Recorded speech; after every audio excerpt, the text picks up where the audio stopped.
नमस्ते। इस वीडियो में हम एक रेफ्रिजरेटर का इंस्टॉलेशन देखेंगे और इंस्टॉलेशन के दौरान क्या क्या चीजें हमें ध्यान रखना चाहिए उसके बारे में जानेंगे।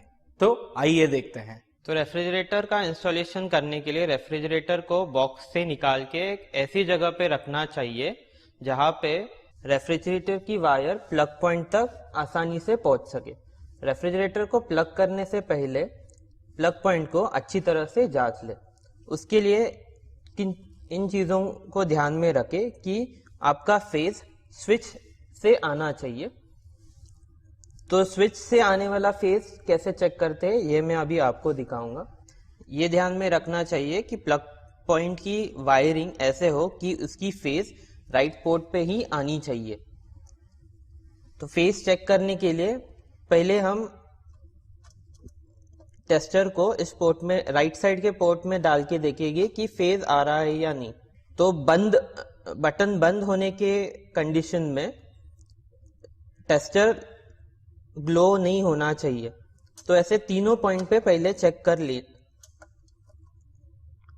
इससे हम ये देखते हैं कि इस प्लग पॉइंट में कोई लीकेज करंट है या नहीं।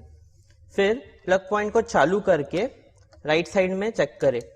टेस्टर की लाइट ग्लो करेगी जिससे ये पता चलेगा कि फेज स्विच से होके प्लग पॉइंट के राइट पोर्ट में आ रही है। बंद करके वापस चेक करेंगे तो वो फेज नहीं दिखाएगा। इस तरह से हमने ये जांच लिया कि प्लग पॉइंट में फेज राइट पोर्ट में है और वो स्विच के थ्रू ही आ रही है। रेफ्रिजरेटर के लिए प्लग पॉइंट अधिकतर 6 एम्पियर तक का चल जाता है। अभी हम चेक करेंगे कि प्लग पॉइंट पे वोल्टेज कितना आ रहा है। तो एक रेफ्रिजरेटर को चलाने के लिए प्लग पॉइंट में 240 वोल्ट का वोल्टेज रहना चाहिए। वोल्टेज को हम मल्टीमीटर से चेक करेंगे। मल्टीमीटर का नॉब घुमा के AC वोल्टेज पे रखें। तो मल्टीमीटर की दोनों वायर प्लग पॉइंट के पोर्ट्स में डालें। जब स्विच बंद रखेंगे तो वो 0 या उस एक वोल्टेज के बीच में का वोल्टेज दिखाता है। जब हम स्विच चालू करेंगे तो ये 240 या 230 से 240 तक का वोल्टेज दिखाता है। अधिकतः घरों में 240 वोल्ट का सप्लाई आता है। तो इस तरह से हमने देखा कि इस बोर्ड में 240 वोल्ट का सप्लाई आ रहा है जो रेफ्रिजरेटर को चलाने के लिए सक्षम है। इसके अलावा हमें यह भी चेक करना चाहिए कि इसका न्यूट्रल की वायरिंग ठीक है या नहीं और अर्थिंग की वायरिंग ठीक है या नहीं। तो उसको चेक करने के लिए हम इसको बंद करेंगे और पहले फेज और अर्थ में कनेक्ट करके चेक करेंगे कि वोल्टेज कितना आ रहा है। यहाँ पे बटन जब बंद होगा तो वोल्टेज 0 के आसपास रहेगा और जब हम चालू करेंगे तो जितना सप्लाई का वोल्टेज पहले दिखा रहा था उतना ही उसने दिखाना चाहिए। ये बताता है कि घर की अर्थिंग अच्छी है। फिर हम न्यूट्रल चेक करेंगे। तो न्यूट्रल चेक करते वक्त चालू और बंद कंडीशन में दोनों टाइम वो सेम वोल्टेज दिखाना चाहिए जो 0 के पास में रहेगा। तो ये जब हमने बंद किया है तब का वोल्टेज है और जब हम चालू करते हैं तब का वोल्टेज। तो 1 से 2 वोल्ट का वोल्टेज या जिसको फ्लोटिंग करंट हम कहते हैं उतना चलता है। अगर वोल्टेज 4 से ज्यादा हो तो प्लग पॉइंट को कस्टमर को बताइए कि प्लग पॉइंट ठीक करवा ले।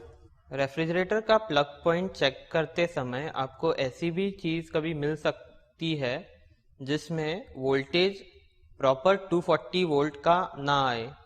ये वोल्टेज फ्लक्चुएटिंग वोल्टेज भी हो सकता है। ऐसे केस में कस्टमर को ये सुझाव देनी चाहिए कि वहाँ पे रेफ्रिजरेटर के पहले एक स्टेबलाइजर भी लगाए। 0.5 kVA का स्टेबलाइजर एक रेफ्रिजरेटर के लिए काफ़ी है। प्लग पॉइंट मिलने के बाद इंस्टॉलेशन करते वक्त ध्यान रखें कि रेफ्रिजरेटर को किसी भी गर्म जगह पे ना रखें, जैसे कि किचन या किचन के अंदर जो हम स्टोव या चूल्हा यूज़ करते हैं उसके आसपास ना रहे।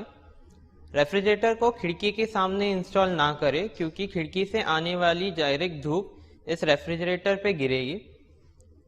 रेफ्रिजरेटर का दरवाज़ा खिड़की के सामने ना खोले, जिससे खिड़की से आने वाली हवा की तेज बहाव रेफ्रिजरेटर में जा सकती है और रेफ्रिजरेटर में खराबियां ला सकती है।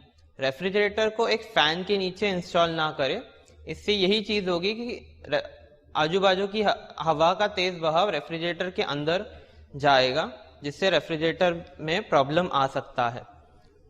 उसके अलावा रेफ्रिजरेटर को कोई भी ह्यूमिड प्लेस जैसे कि बाथरूम या किचन बालकनी में ना रखें। रेफ्रिजरेटर को इंस्टॉल करने के बाद रेफ्रिजरेटर को प्लग पॉइंट पे लगा के चालू करें। रेफ्रिजरेटर चालू हुआ या नहीं ये हमें जांचना है। ये आप रेफ्रिजरेटर का डोर खोल के अंदर की लाइट जल रही है या नहीं, इससे आप जांच सकते हैं। उसके अलावा रेफ्रिजरेटर के फ्रीजर का फैन का बहाव आप हाथ से फील करके समझ सकते हैं कि ये रेफ्रिजरेटर चालू है या नहीं। रेफ्रिजरेटर को चेक करने के बाद रेफ्रिजरेटर के बारे में कस्टमर को जानकारी देनी चाहिए। कस्टमर को सुझाव दे कि उसने यूज़र मैनुअल अच्छी तरह से पढ़ ले। यूज़र मैनुअल में कस्टमर को रेफ्रिजरेटर का उपयोग किस तरीके से वो अच्छे तरीके से कर सकते हैं इसके बारे में जानकारी दी रहती है। इसके अलावा कस्टमर को रेफ्रिजरेटर का थर्मोस्टेट कहाँ पे है इसके बारे में जानकारी दे। इसके साथ कस्टमर को ये बताए कि जो भी वो खाद्य सामग्री रेफ्रिजरेटर के अंदर रखने वाले हैं वो इस तरह से रखे कि अंदर रेफ्रिजरेटर के अंदर हवा का सर्कुलेशन बना रहे और कस्टमर ने रेफ्रिजरेटर को ओवरलोड नहीं करना चाहिए। इसके साथ कस्टमर को ये भी बताना चाहिए कि हम रेफ्रिजरेटर को कैसे साफ रखें। रेफ्रिजरेटर को अंदर से साफ करने के लिए एक सूखे कपड़े का इस्तेमाल करें और जो मॉइस्चर रेफ्रिजरेटर में बनता है उसको पोंछे। रेफ्रिजरेटर का गास्केट को कस्टमर निकाल के वापस धो के लगा सकता है। रेफ्रिजरेटर को बाहर से साफ रखने के लिए उसे एक गीले कपड़े से आप पोंछ सकते हैं। ध्यान रखें कि रेफ्रिजरेटर साफ करते वक्त रेफ्रिजरेटर के इलेक्ट्रिकल पॉइंट्स निकाल के रेफ्रिजरेटर को बंद करके ही साफ करें जब हम पानी का इस्तेमाल कर रहे हैं।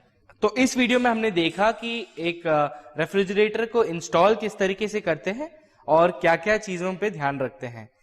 आने वाले वीडियोस में हम ये भी देखेंगे कि अंदर के पार्ट्स क्या होते हैं और उसकी सर्विसिंग कैसे होती है। तो हमारे साथ बने रहिएगा। धन्यवाद।